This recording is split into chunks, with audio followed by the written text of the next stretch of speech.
welcome to the Wizards of Drivel podcast. My name is David Cowlishaw. I'm joined by Jason Martin. Hello. And I'm joined by Chris Brammer. Hello. This is the first of hopefully many podcasts about Stoke City. And as all great podcasts do, we start at the very end of the season. At time of recording, we are yet to play our final game of the season against West Ham. But it's a good time to reflect on how the season has gone. Chris, has this season been an utter disaster?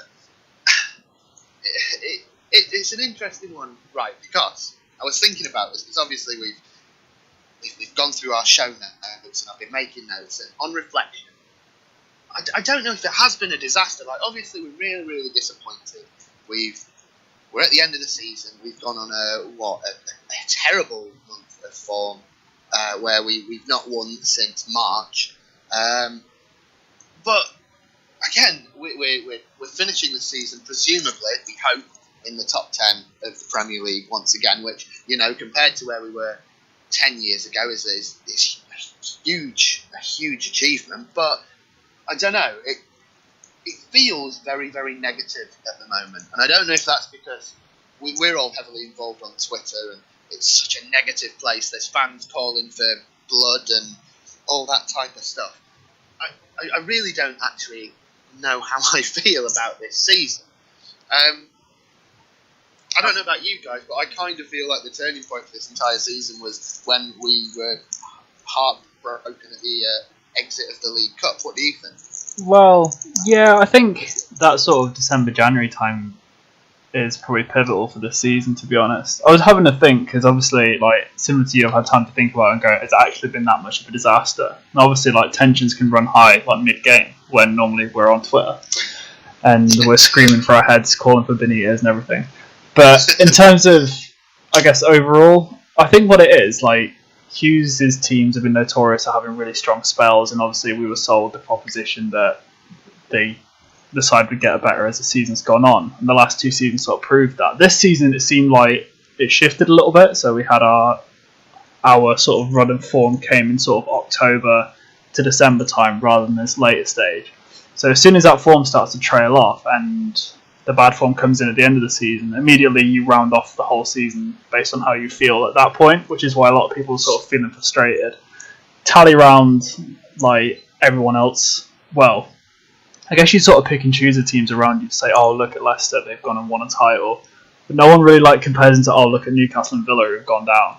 Like, it's the bit of negative spin on that. So I think what summed it up best was I dug out an old Facebook status from a couple of years ago where I was beaming with pride that Stoke were the 9th best team in the land. Now I'm like, only 9th? What's going on? And I think that sort of sums it up, really. Maybe the expectations are too high. I don't think the season's been a failure. I think it's just been one of severe frustration. Yeah, we're definitely dreaming of 9th at the moment. There's the other factor as well that we did spend quite a lot of money, particularly on two players. And if we're totally honest with ourselves, those two players, Shaqiri and Mbula, haven't hit the ground running for various reasons. I don't think it's entirely those players' fault. But I think there is a sense of expectations increase the more you spend, and if Mbula doesn't play well or Shaqiri doesn't play well, those two players will get it in the neck, and then consequently Hughes will get it in the neck. Yeah, I think it's a new experience this season. If we look at sort of towards the end of the first season when we finished off by hammering Fulham 4-1, your Asaidis, your Odemwingies and everything were going in. These were people, we were playing above our station in a sense. Like, these weren't world-class players. These were players that were playing beyond what was expected of them. Now suddenly you've got the flip side of, we've got people that should be at their peaks at the moment in their career coming in for a lot of money, as you said. And I don't know if the issue is like the expectation of what they'll be. For example, like a lot of people were sold this proposition that Mbula was going to be a defensive midfielder, for example. So a lot of people are picking on his defensive tendencies and being like, he's terrible for a defensive mid, before realising that he's actually a box-to-box. Shaqiri as well, obviously comes from Bayern and Inter. YouTube compilations of him tearing through with terrific pace. And the only thing he's tearing at the moment is hamstrings. And you were prepared that. So I think the expectation of players and everything that were being sold superstars on arrival hasn't helped at all. But I don't think, like, for the two mentioned, I don't think they've necessarily had terrible seasons. I mean, like I said before the quarter started, like, Mbula's sitting on the 4th best average rating on who scored for Stoke this season. Shaqiri's highest chance creation, highest, if not joint highest assists now. So on the face of it, they've not done particularly bad, but I think it's just, as you say, the valuation of it. People expect more. And Mbula's he doesn't even know the language yet, you know. So imagine when they can talk to each other, there'll be a bit better of a team dynamic there. Yeah. I'm interested to hear back when we started the season, when Shaqiri signed and there was all the massive hoo-ha, and, you know, there was social media went crazy, everyone bought the Shaqiri t-shirt. What were your guys' predictions for the season? Where did you see us finish? Because Jason, I think you predicted on the blog that we would finish 11th, didn't you? Yeah, I think that was pre-Shaqiri's arrival. But yeah, I had a feeling that after 2 great seasons, I thought, like, we can't just keep going up. Like, there's got to be a point where we have a bad season in all of this. And yet, 9 months down the line, like, you get really angry that it's happened. But yeah, I think there's always this, like, bedding in period. I didn't know what to expect of Shaqiri, to be honest. I don't really watch too much European football, so I've not really watched him play. I saw he was quick, had a good shot on him, and was fairly stocky. But apart from that, like, I couldn't have told you his strengths and weaknesses, really. So I didn't know what to expect. I thought, to be honest, I expected a little bit better of, like, some of the players that we kept. So Bojan coming back from injury felt more exciting than any new signing. Obviously, Shawcross was going to be up to full fitness. Juve had finished the season in terrific form. The start of the season, terrific form. All those things were going to be big factors, and then for some reason or other, it's just not happened this season. Yeah, you've definitely hit on one of the key sort of, I don't know if you call it an excuse or a reason for the kind of lacklustre finish of the season, is that we have had a hell of a lot of injuries to key players at key times. Now, as much as this definitely has had an impact, are Stoke fans kind of overstating this? Had we kept all our best players fit, where would we be now? Would we be necessarily that much higher? It's a difficult question to answer, simply because obviously, like, the loss of Butland we could do nothing about. It's unfortunate for him, and that, you know, he can't go to the Euros and he's injured on international duty. We couldn't do anything about that. I'm really interested in how Shawcross has been this season, because we all know he's had his back injury problems, but it seems that just as he's coming back into a little bit of fitness, he's thrown straight back into the team, and then he's off again in a few weeks because there's something else has gone. I feel like, I don't know whether this is the fault of the management, but we're throwing players back in and we're not giving them time to recover. Saying that, I don't think that we can lay all the failings of the season down to injury. For a long period of time, we've had Bojan on the bench, Joust on the bench, and Hughes seems to refuse to play them. We had Marko van Ginkel for ages in the season, and I was really, really excited when he came along on loan, thinking, brilliant, he's a talented youngster, he'll really shine in our team, and then Hughes didn't play him. So I'd be interested to get in the mind of Mark Hughes and understand why Bojan isn't playing, why Joust isn't playing. Yeah, there's definitely an inconsistency in team selection, particularly up front, where we've not played a striker, whether it be Crouch, Hosselu, Juve. No strikers had consistent run up front. And also in our attacking play, injury is no excuse for how ponderous we've looked, particularly at home. I mean, we've got, on the face of it, quality attacking players: Shaqiri, Bojan, Afellay, Arnie, but we kind of just sit there with the ball at times, almost willing some magic to happen. Yeah, it's quite a weird one, isn't it? Because you think, oh, we'll put them all together, we'll have the best attack on paper that Stoke City's ever seen. Like, at least in our time, I'm going to have people telling me about the 70s now. So, yeah, is it the style? Is it what they're instructed to do? Is it just a lack of confidence? it's a really odd one. Like some of the glimpses we've seen where they've completely dismantled the likes of Man City, like at the most basic level, you go, why can't we do that every game? But obviously, I guess the opposition is different. People will sit in and stuff, but people, when it gets to the final third, it all just slows down and falls apart. Now, this is a problem we had under Pulis, which is why it was really frustrating as well. It just seems like it's ingrained into Stoke rather than the management. But I long for us to have that fabled 15 to 20 goal a season striker, or someone that's remotely prolific, because it just feels a bit alien. Like, I wouldn't know what to do if someone started scoring. It's almost like it's endemic of the Premier League, though, because you think like 5 or so years ago we had the greatest Barcelona team playing that patient possession football, and it became fashionable. Everyone caught on, and everyone has tried to play that type of game.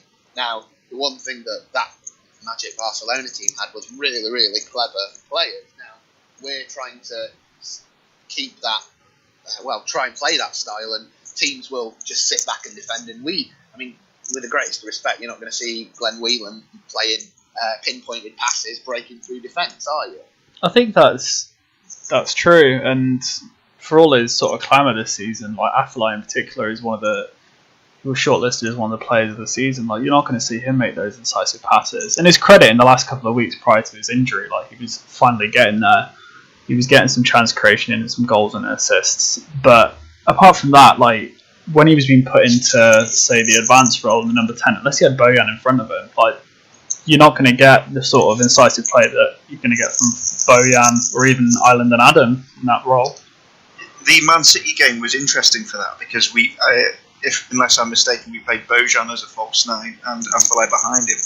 And that attacking play against Man City was the best I'd ever seen from the Stoke side, like including the 6-1 against Liverpool. Some of the stuff we played was just incredible. And we've just not stuck with it for whatever reason. Maybe it was just we kind of hit Man City at the right time, I don't know. But also, the game against Liverpool in the League Cup, we played Crouch up front with Walters, and we kind of knocked it forward a fair bit, and we looked really good then. So we can look really good playing a myriad of ways, but similarly we can look really bad playing a myriad of ways. And Hughes just hasn't made up his mind, really. I think he finds his best teams by accident at times, which in fairness, like a lot of managers do. But like some of the best games we've had over this 3 years here have been like injury or fourth rotation, and suddenly we're getting these great performances in. What I'd say about Man City, like that game in particular, you have to bear in mind that the goals came from like the sweeping play of Shaqiri and Arnautovic more than anything, which was sort of fair enough. You can see why he goes for these inside forwards, cutting in, playing passes and sprinting in, because it completely bypasses the forward, which is probably a bit frustrating as well. Like Arnautovic has been incredible this season, like far and beyond what I'd expected from him. But if the play's sort of bypassing the centre forward, like, are they ever going to get, I guess, the goals? Are they ever going to get the patience from fans? Because if you look at, say, Crouch up front in the last few games, like my feelings towards that are well documented. But if you're massively in favour, aren't you? Yes, Ballon d'Or. If he's up front, like, unless he's linking the play up, like we'll see Arnautovic and stuff coming inside to play, but the strikers just feels like he's taking up maybe the position of the centre halves, maybe distracting them a bit, which is perfectly fine. But I think like you probably expect more from that. And just a final point on those strikers. Have a look on the comparison matrix. None of our forwards have played more than 26 games in the Premier League this season. So you look at the likes of, I guess Leicester are the obvious comparison because they've had a fairly injury-free season for whatever reason. But Vardy will be up there maybe 34, 35 games in a regular run on his own. And this doesn't even include minutes played. But you're looking at John Walters and Bojan have played 26 games. And the rest have all fallen below that for one reason. If you want a comparison of actual games, Whelan's played 3,000 minutes in 36 games. John Walters, the highest, is on 1,600. So they're just not really getting the time to actually settle into the system, which is a bit of a problem. Okay. Shall we talk about the defence then, if we can bear it? Stoke, in general, I think even in the early years of the Mark Hughes reign, we've been pretty solid at the back, you know. Yeah. But recently, we've just absolutely collapsed. And personally, I think it's largely down to Ryan Shawcross being rushed back way too soon when he's clearly not fit. But are there any other reasons why we're just conceding like something that concedes a lot this season? I'll let Chris go first on this one. Thank you. In short, I don't know, because I don't understand how we can go from a team where, you know, you've got Shawcross and God himself, Robert Huth, at centre back. All hail Robert Huth. All Premier League title winner, Robert Huth. I think you'll find 3 times title winner. That's an amazing stat. Is that a 3-time winner? Yeah, he won it twice at Chelsea, didn't he? That is incredible. Right, guys. Don't do this. No, but how we can go from a pewless team where we're strong and sturdy at the back, and granted Huth's gone, but Philip Volscheid isn't much of a different player. Granted, he's a bit cleverer on the ball and he's not very fast, but you know we've still got physical looking defence, and yet somehow we are conceding ridiculous goals that seem to be down to almost individual error. You know, it's someone failing to clear a ball properly, or one of our fullbacks not getting into a cross, which probably is actually a problem across the entire league. Fullbacks nowadays seemingly can't defend. But for me, it has to be a question of we're just not training in that way. There must be a focus more on the possession and the purpose of having the ball rather than the defensive side. Now, obviously, I don't know that for a fact, but you can't. Ryan Shawcross was under Tony Pulis anyway. We've been calling for him to go into the England squad for years. Now, seemingly under his captaincy, we've got a team who can't defend basic set pieces. I don't know how it can happen. The dreaded set piece word, or even score a set piece. Yeah, that doesn't happen as well. I think the issue is that we looked, as with every team, we look at our best when we've got a solid unit. I'm just scrolling through December's results at the moment, where we had clean sheets against Man City, West Ham, conceded 2 against Palace, and then Man United, we had a clean sheet. End of November, we lost. Anyway, there was a spell. This was Ryan Shawcross's notorious 407 minutes onwards without conceding spell. But you look at the lineups we had there. The back 5 was Butland, Johnson, Shawcross, Volscheid, Peters for all that spell. Just consistent. Interestingly, they all had Jeff Cameron in there in midfield as well. Whether that played a factor as an additional, almost dropping back to support Whelan. And having a more defence-minded player in there than, say, Van Hinkel or now Mbula. But I think, to be honest, it's just that back 5 is, when it's fit, it's brilliant, but it's just not been fit. Like, Shawcross has been out, which means Muniesa or Wilson comes in, falls apart. Muniesa comes in, falls apart. And then Peters is either injured or suspended. Yeah. Johnson's out. It's just been, basically, the only consistent one there has been Volscheid, and then he's been dropped for the last 2 games, which seems a bit baffling. Yeah, you've hit on an interesting point there, because that back 5 you named, I think, on paper, certainly, is a very, very good back 5. And it's interesting that was the team for that spell where we didn't concede. That one rare spell this season where we didn't concede. And Muniesa, going back to the League Cup semi-final, Muniesa, I think, filled in for Shawcross that game. Played with Volscheid, and those 2 were outstanding in that game. So there's definitely quality there. It's just they haven't had a sustained period of them all fit, all playing together. We've definitely missed Glenn Johnson, and Peters, I think, is always a big miss. And going on to you're saying Jeff Cameron was playing in the field in front of them. Is Glenn Whelan over? This is the big question on the 43-1 Stoke chat. Well, it's not a big question for us. It's sort of the thing that gets certain members of our group chat riled up the most. Glenn Whelan, is he any good? That's a brutal question. I think as with other parts of the squad, it's time where we start reviewing the defensive mid role and getting, at the very least, some depth or rotation in it. I'm not saying that let's throw him out completely. I'm just saying let's have an option for when he's out of form, when he's injured, when he's looking a bit knackered. Because at the moment, as Matt on Twitter was pointing out, like this whole thing of everyone's brought in defensive mids that Whelan's battled off, and then we actually sat down and reviewed it and go, actually none of the people brought it in were actually defensive mids, so he's basically had no competition for years, which is probably why he's in there. He's a solid job. Yeah. So fuming I didn't get him in the draft. Yeah, but if we look at particularly sort of, I guess, in the Hughes era, the midfielders he's brought in, so Van Hinkel, more attack-minded, Sidwell, probably just a central to attack-minded player. Yeah, my mind's gone blank. But I think some rotations needed at the very least. I think he'll still do a job as a squad player next season, but I don't think that he'll be the first name on the team sheet anymore. But I'm interested to see what... beat games this season where Whelan has played really well. When Whelan plays well, I think the team generally plays well.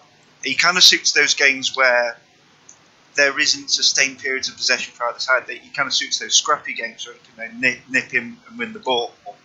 But I think recently he's kind of gone missing, and these have kind of been the games where we've had a lot of possession, but we've not seemed to do anything with it. And then we've been counted on, and I don't think he suits that running back towards his own defence kind of situation. I think Jeff Cameron, with Jeff Cameron being a centre half for his country, I think he's more in tune to putting a tackle in. I could be very harsh on Glenn Whelan, but I think it may be a symptom of tiredness, it may be a symptom of him being overplayed by Mark Hughes, but I think recently he's really kind of struggled. Yeah, I mean he's got the. Go on, Chris. I was just going to say he's got the highest number of appearances of any Stoke player this season, which sort of sums it up. Yeah, that was pretty much what I was going to say. Like, since Hughes has come in, bar times when he's been injured, he's not been a rotated player, has he? It's not like Whelan's lost form, we'll drop him and replace him, and he's sat on the bench. Or at least I can't think of any instances where he's had a sustained period of time where he's not played and it hasn't been through injury. So I mean, he's not a spring chicken, is he? Either. How old is Glenn Whelan? 32. 32, yeah. 32. And how long's he got left on his contract? Let's have a quick look. You've exposed a serious lack of research here, Chris. Well, no, I'm just thinking. He's contracted. He's contracted until next summer. Well, it's quite obvious. Like, we're not going to sell Glenn Whelan. We're not going to let him go. There's a place for him in the team, and you can argue the romantic side of football. I would say that through his contribution, at least through the years, he deserves at least to maybe finish his career at Stoke. Hopefully, that would be next summer. But if not, or at least carry on in some capacity as a squad player. I do think that this summer we need to be looking at getting someone who can replace him over the next season. I'm not saying that it's a case of first game of next season, Glenn Whelan's out, new person's in. Although, if we bought a very, very good defensive midfielder, I wouldn't be opposed to that. I just think that it's probably time that we do start looking at replacing him in the future. To be fair, I have thought that for the last two summer transfer windows, and we've not done it. We brought Steve Sidwell in, who wasn't exactly going to be the permanent replacement for Glenn Whelan. So, I mean, I don't know. Again, I came into the podcast today thinking, Glenn Whelan, he riles me up. Now when I've come to speak on it, the whole, he's done a lot for us as Glenn Whelan, has kind of affected my thinking, and he has been a good player for us. He is one of the last of the promotion group. There is a nice feeling towards him amongst most fans. He seems like a nice lad, doesn't he? Yeah. Well, he just I think Chris touches on an interesting point with the last sort of promotion crew, because it's basically just him and Shawcroft now, isn't it? For the most part. So they're arguably the spine of the team. So now that spine's sort of withering a bit. So this is... I saw an old piece last summer from Simon Harriman, who's like every Stoke fan's favourite West Brom fan. And he said last summer it's time for Hughes to start building his spine of the team. And I guess there's question marks. Has he done that? Has he done it well? I think the inconsistency with the guy who plays up top would suggest otherwise. On the subject of defensive midfielders, though, I think one of us needs to set the record straight. The comment section of Stoke Loud and Proud. In Beulah, he's not a defensive midfielder, is he? No. Just because he can play CDM on FIFA doesn't mean that he's a defensive midfielder. Yeah, and I think anyone who just watch him play. Watch him when he gets the ball. What's he doing with it? He's running right up the pitch. That is not the kind of thing you'd see Claude Makelele doing, and it's not just tearing up the pitch, willy-nilly leaving space behind him. It kind of infuriates me, this sort of the way we expect players to be sometimes. We'll sign a midfielder and suddenly we expect him to be a rough, tough, passion, James O'Connor type player. Yeah. Before I go on with the Beulah points, I think one of us has got feedback on the mic because it's getting really loud and crackly. I'm hearing some crackles too. I think we'll blame Chris. Blame Chris for that. Cool. All right. Okay.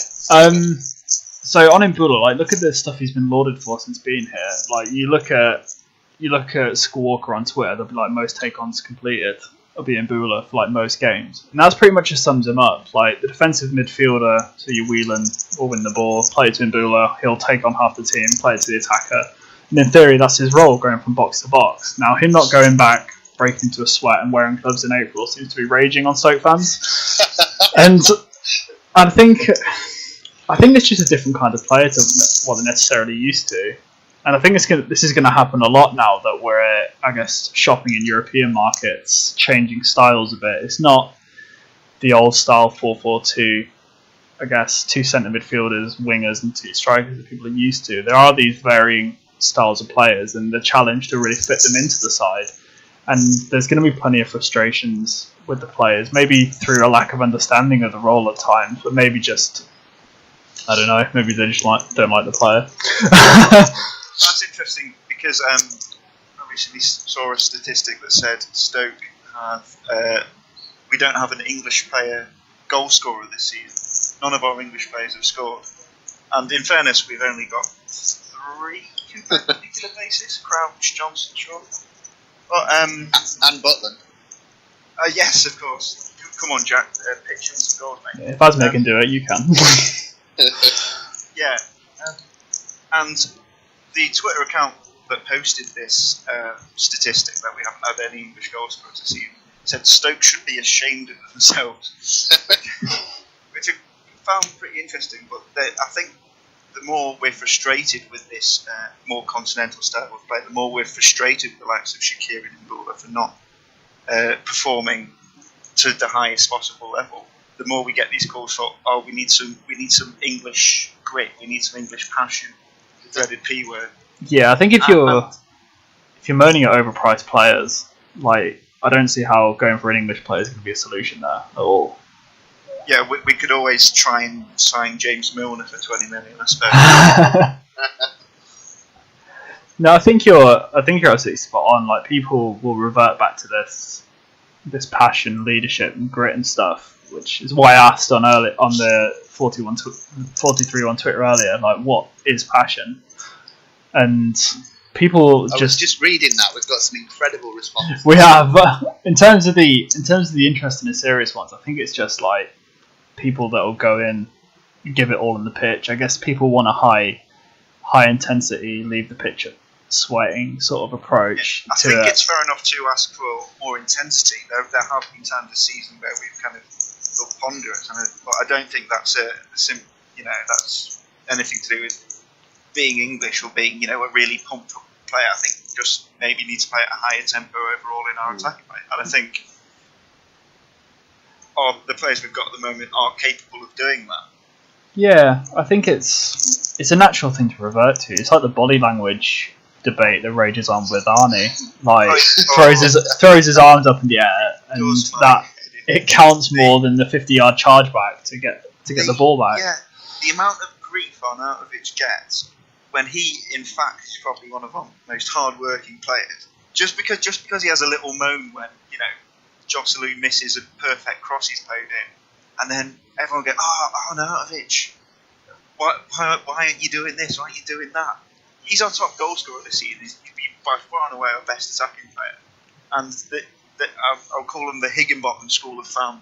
That they just gives him pelters for not tracking back. When he does track back. Yeah, I think that's the myth that's been destroyed this season. On Arnautovic, I think I did not expect this season. Like I maybe hoped for it, but I worried in summer. Like if it's a third season of him only turning up in January, like it's going to be a problem. I think we need to look for people that will be more consistent. And then from pre-season onwards, he just completely obliterated the league.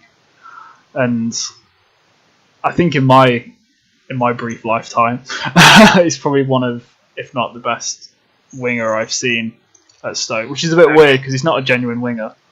Well, that's good because he's in my team for the 4-2-3-1 Stoke draft, which you can see on our website. So you've just heard Jason Martin say that he is the greatest player of all time. So thank you for that. I think you'll find, Jason, quite a few people on places like Stoke Loud and Proud disagreeing with you that he's the greatest winger of all time. In fact, I was reading some of the comments. This is how diverse our fan base can be, let's say, where a story will come up about Arnautovic. What was the one yesterday? Oh, Arnautovic is making pottery, something like that. Oh yes. And instantly you get comments saying, he's great, he's brill, blah blah blah. You get another guy saying, oh well, if he wants to do that for a living, he can get out of our football club. He's such a split character. Why isn't he tracking back to get more clay?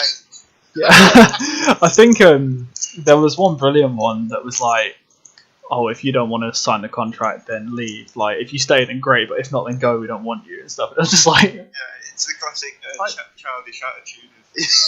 But I like you anyway. Yeah, I think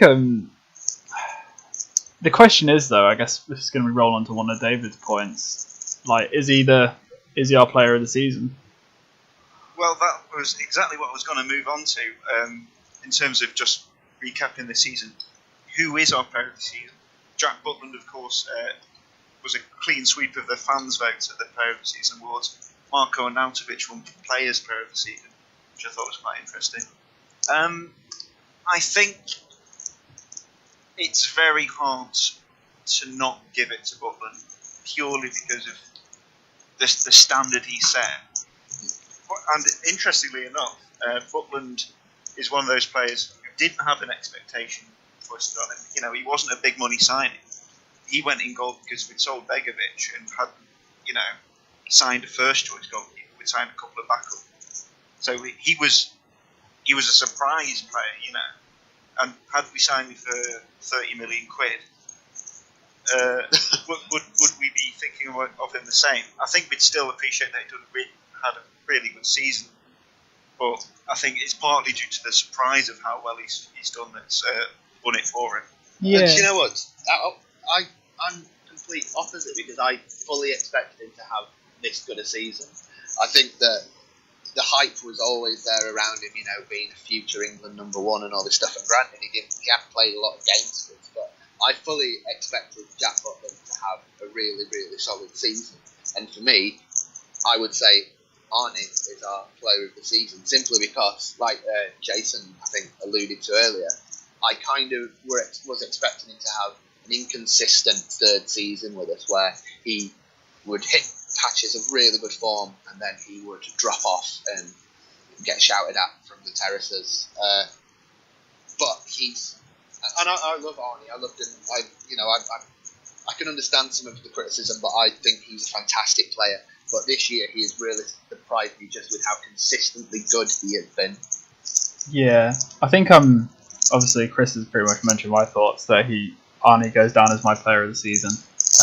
With Butland, like, if you scroll to the old like 4-2-3-1 chat that we had towards the end of last season when Begovic like wasn't on the bench for Swansea, for example, things like that, we were perfectly happy for Butland to come in. We were like, yeah, he's ready, not a problem. We were all championing it, so we were all ready for it anyway. He's been terrific this season, but it's my complete basic point is like a keeper is never gonna win you a game, and that's, I know he can keep you in it.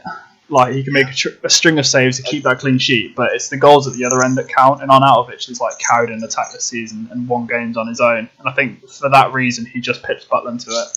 I don't think that's to really underestimate the impact that Butland's had, though. Like, no, he has. If Arnie hadn't have been so good up front, I think that if we split it into attack and defence, then I think Butland has been by far the most standout player in our defence. I think he has.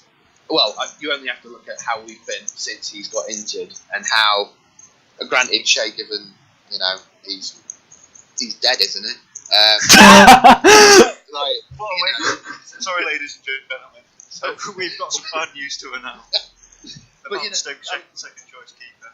Yeah, thoughts with his family. And Jakob Hogard is. I mean, there's questions around him. I like him, but obviously, it's a bit much. He's the third choice keeper, and he's suddenly coming in and playing high intensity Premier League games. It does seem a little bit too much for him at the moment. I think Hogard picked up young player of the season, but then he dropped it. Oh. Do we have any young players this season? Because that's a consistent joke. I think Oliver Shenton won it. Last year, Shenton won it, yeah, for his 4-minute cameo. Yeah, it was really good. Took one free kick. That's probably been done with a set piece delivery this season. I think that's probably partly why they restructured the award this season to the under 18s and under 21s.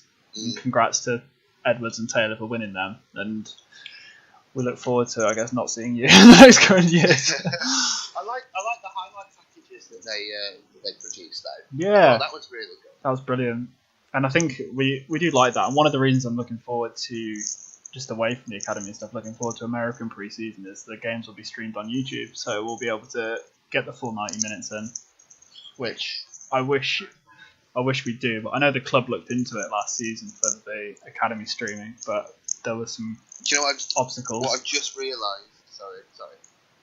That's okay. Yeah, what I've just realised about pre-season in America is, like, I don't know if you remember last time we went over there. We played, I don't know, one of them. Was it FC Dallas? One of the teams, anyway. One of the teams. Yeah. I think it was two of them, yeah. But one of them, I remember that their entrance music, or the music that they played when they were announcing the squad, was Real American, Hulk Hogan's theme, and that was me sold on American football forever. It might have been Philadelphia Union, that one. No, it could have been. That was the one where Michael Kiley and Brek Shea scored, I think. Oh, and then Brek got snapped and then got broken and then then broken further. Yeah. Oh, poor Brek. How we miss you, Brek. Come back. Yeah, this Orlando thing is just purely to get Brek back. Yeah, if not for your performances, then for your Twitter account. Just on that, when they announced the Orlando City game, I took so much pleasure in going on Orlando City Soccer Club's Facebook page and looking at where they'd announced it. And I mean, American football fans, not soccer, but whatever, they get quite a bit of stick for not knowing too much about the game. And unfortunately, they didn't do much to stop that stereotype in these comments, because there were so many people like saying, we're only getting this game because of Brek Shea's connection. Which is like, too sure that is true. And then you've got others like going, oh, why are we playing Stoke City? I would have much preferred us to play Bayern Munich. Like, yeah. Oh, right, but Yeah, so would us and I'd all. rather we were playing Bayern Munich than Orlando City, to be honest. not mine. Starting his teeth across the pond or anything. Yeah. Wait till. Yeah, I think a swap deal, Kaka for Charlie Adams. Shall we? Oh God, can you imagine Charlie Adam playing in the Orlando Heat? Oh my I'm God. just taking a moment to think about it. In his golf gear. Oh God. Is an interesting point on Adam. The goal against Palace was his first for nearly a calendar year. Now, how has he escaped like some scrutiny for that? Like, I think he's always due. He's always in the side for his creativity, and he'll always bag you a goal. But for a calendar year, that was stunning that he hadn't scored a goal. He's only sort of recently gone back into the side, I would say. But I'm like you. I think Charlie Adam kind of gets away with it a lot more than the likes of Imbula. I think what my biggest frustration with Charlie Adam is always you can kind of set your watch by it. 5 minutes into every game, give the ball away. Oh crap! Give him the ball away. I'll just hack this guy down. Yellow card. Now I'll move on. To his credit, he comes alive in April, like every year without fail. In the latter Pulis months, kept us up. End of the first season came in. Last season, obviously, goals against Southampton and Liverpool. This season, Palace. And I guess he'll probably start the last game, which means that we're probably not going to see Bojan. Great. Brilliant. We're all really pumped for this West Ham game. Sorry, guys. I couldn't care less about this. That's going to sound awful, and I'll be labelled plastic fan forever. And you are a plastic fan. But I mean, I've got tickets for the Andy Wilkinson testimonial on Monday. I'm genuinely looking forward to that. I'm not going. I don't, to be honest. Because I'm a plastic fan. That's true. I don't really know anyone who I speak to anyway. They've sold 11,000 tickets, I believe, for the testimonial. So there's going to be there's going to be a championship crowd there, which will make Wilco probably feel at home. That's not terrible. Considering Wilco, fantastic player, we all love him. Yeah. But he wasn't, Alan Shearer at Newcastle legend status, was he? He's a cult hero. Monday night.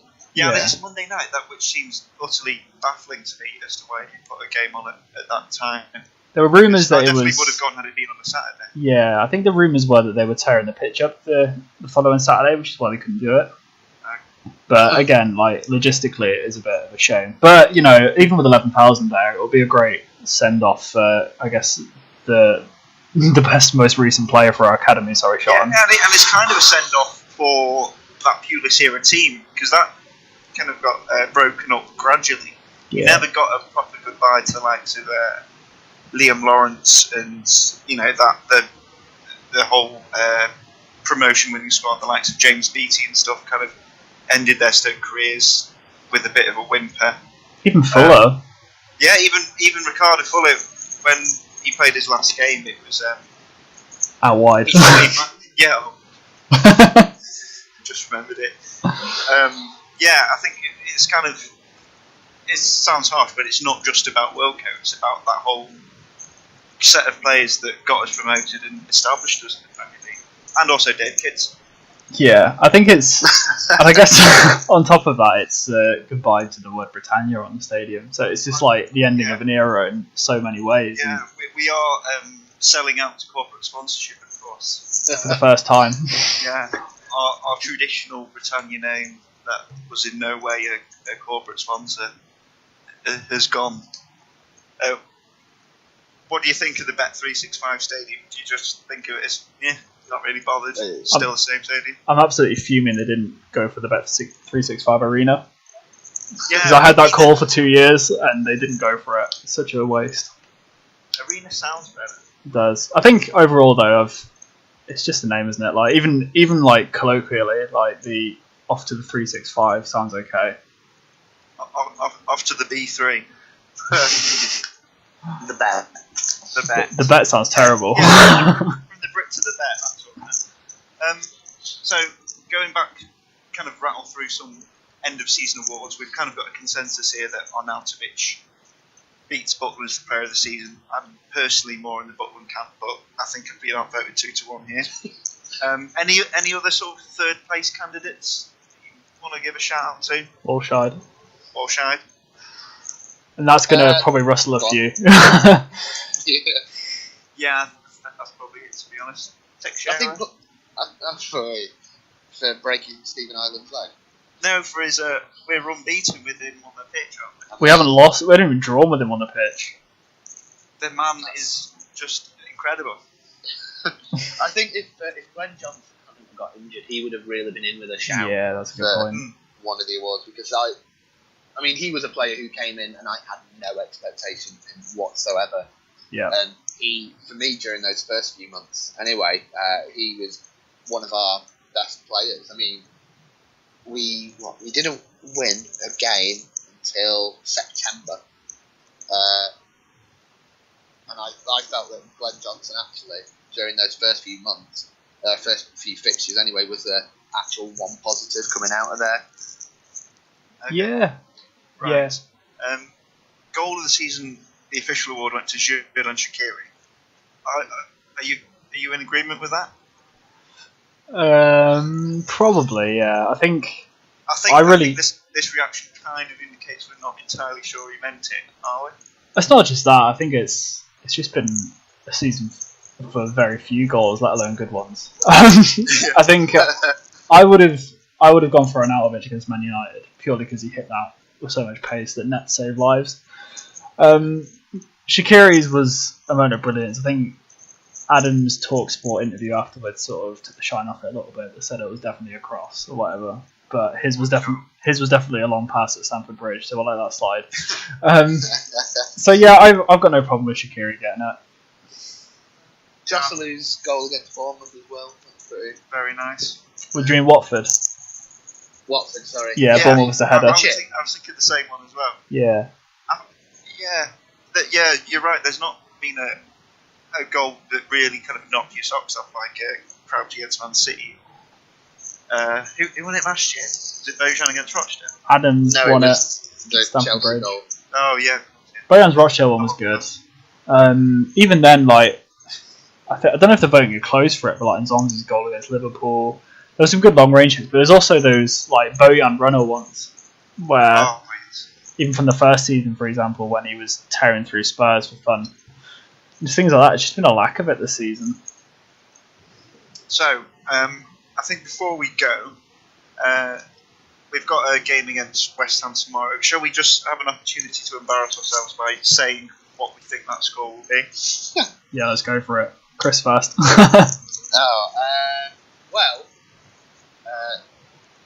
They announced, didn't they, that they're looking to play some of the young players.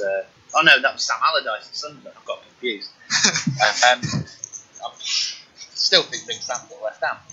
In which case, then they'll probably play a full strength team. We'll probably lose 2-0. Okay, I'm gonna go 3-1 Stoke, mainly because our final game of the season under Hughes currently has a 10-2 aggregate.